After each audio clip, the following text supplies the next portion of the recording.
ओम नमो विष्णवे नमः। दोस्तों, आप सभी का मेरे इस यूट्यूब चैनल में हार्दिक स्वागत है।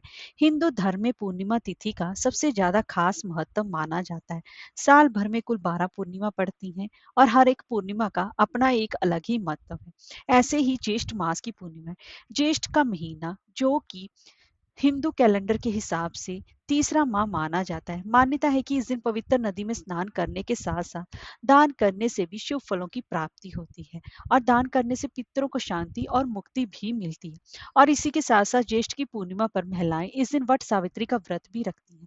पति की लंबी आयु और अच्छे स्वास्थ्य की कामना करने के लिए आज के दिन सुहागन महिलाएं निर्जला व्रत रखकर वट वृक्ष की पूजा उपासना करती हैं। इसके बाद ही जल ग्रहण करती हैं, यानी कि अगले दिन 24 घंटे के बाद व्रत रखने के बाद इस दिन स्नान दान पूजा पाठ करने से घर में सुख शांति समृद्धि और खुशहाली बनी रहती है। ज्येष्ठ का महीने में धरती पर गर्मी बहुत ज्यादा पड़ती है। ऐसे में नदी और तालाब सूखने लगते हैं। इसीलिए ज्येष्ठ के महीने में जल दान को सबसे ज्यादा महत्व बताया गया है। यहाँ पर इस मास में ज्यादा से ज्यादा जल की रक्षा करनी चाहिए।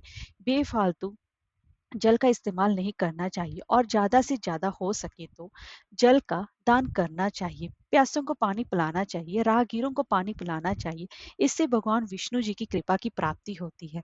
और ज्येष्ठ पूर्णिमा पर चंद्रम देव की भी विशेष रूप से पूजा उपासना की जाती है, क्योंकि इस दिन चंद्र दोष से शांति के लिए चंद्रदेव की पूजा उपासना के साथ भगवान शिव की विशेष रूप से पूजा उपासना की जाती है। ज्येष्ठ पूर्णिमा पर माँ लक्ष्मी का ही सबसे ज्यादा पूजा उपासना की जाती है, क्योंकि माँ लक्ष्मी धन धान्य देने वाली है। और इस दिन भगवान विष्णु जी के स्वरूप सत्यनारायण भगवान जी की भी पूजा उपासना की जाती है। और इस दिन भगवान सत्यनारायण का व्रत रखकर भगवान विष्णु जी से घर की सुख शांति के लिए प्रार्थना की जाती है।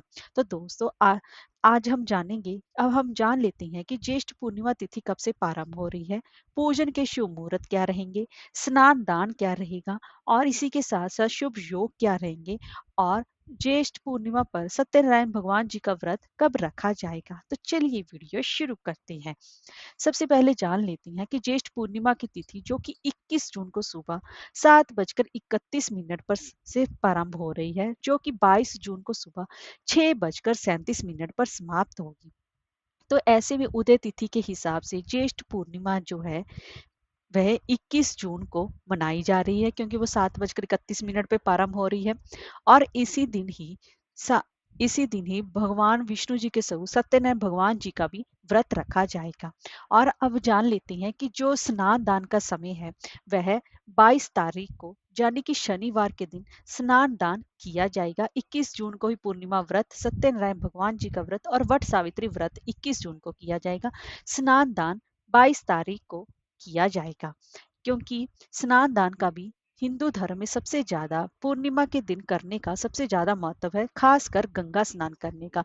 तो 21 जून के दिन शुक्रवार के दिन सूर्योदय सुबह होगा 5:20 पर और सूर्यास्त होगा शाम के 7:18 पर। तो ब्रह्म मुहूर्त का समय रहेगा सुबह 4:09 से लेकर 4:57 पर। तो अब जान लेते हैं कि इस दिन गोधूली मुहूर्त का समय रहेगा 21 जून को शाम 7:21 से लेकर 7:41 पर। और इस दिन कुछ खास शुभ योग भी बन रहे हैं। जो ज्येष्ठ पूर्णिमा के दिन सूर्योदय से लेकर शाम के 6:42 तक शुभ योग रहेगा। उसके बाद शुक्ल योग लग जाएगा। ये भी भगवान शिव की पूजा के लिए सबसे उत्तम माना जाता है। और इसके साथ साथ शिववास योग जो कि सुबह 6:38 से लेकर 23 जून को सुबह 5:12 तक रहेगा। और इसी के साथ साथ इस दिन जान लेते हैं, क्योंकि जो सत्यनारायण भगवान जी का व्रत है वो हमेशा ही चंद्र उदय को, जाने कि उसे चंद्र उदय को अर्घ देने के बाद ही व्रत का पारण किया जाता है। तो चंद्रमा को अर्घ देने का समय जो रहेगा वो हम जान लेते हैं। चंद्र उदय का समय रहेगा 21 जून के दिन शुक्रवार के दिन शाम को 6:54 पर। उसके बाद ही चंद्रदेव को कच्चे दूध का अर्घ देकर ही व्रत का पारण करना चाहिए। तो सबसे ज्यादा यह उत्तम माना जाता है।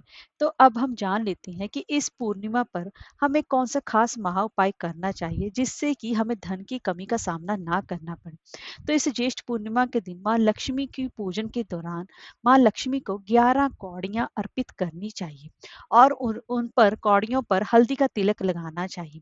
और इन पर हल्दी का तिलक लगाने के बाद एक लाल रंग के कपड़े में इन कौड़ियों को बांधकर धन के स्थान जहां पर भी आप धन रखते हो, जो अपनी तिजोरी, वहां पर रखना चाहिए। ऐसा करने से धन की कमी का कभी भी सामना नहीं करना पड़ता।